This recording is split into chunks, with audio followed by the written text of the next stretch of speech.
Book చేస్తే వస్తుంది cab. ఇప్పుడే చూశాను రాజా సాబు.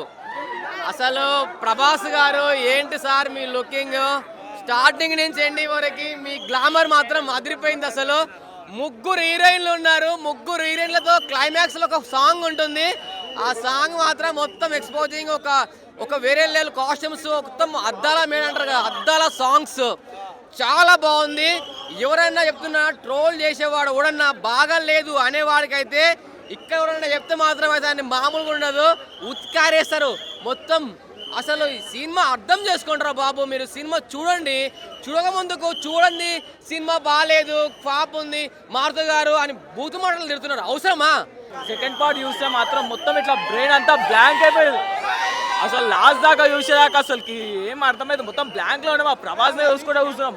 ఆ స్టోరీ ఏందో మాకు అదంతా అర్థం కాదు. కానీ ప్రభాస్ అయితే మాత్రం ప్రభాస్ లుక్ కానీ ప్రభాస్ బాడీ కానీ ఉంది చూడండి, అబ్బా ఏం తీసిండు అనుకోండి, అంతా తీసిండండి.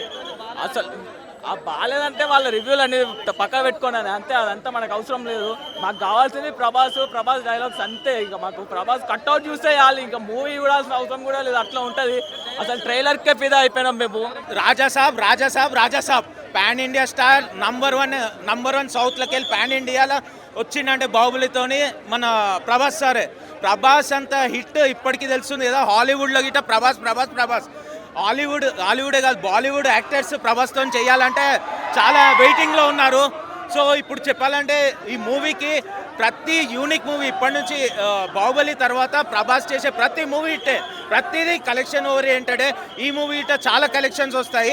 ఫస్ట్ టైం ప్రభాస్ ఏంటంటే మిర్చిలు ఎలాగైతున్నాడో సేమ్ యాస్టీజ్ ఒక 15 years తర్వాత మళ్ళీ అలా లుక్కే ఉంది. ఇంకా స్మార్ట్గా అనిపిస్తున్నాడు, ఫిజిక్ అనేది ఇంకా లీన్ అయ్యిండు, ఆ డ్రెస్సింగ్ స్టైల్, హ్యాండ్సమ్.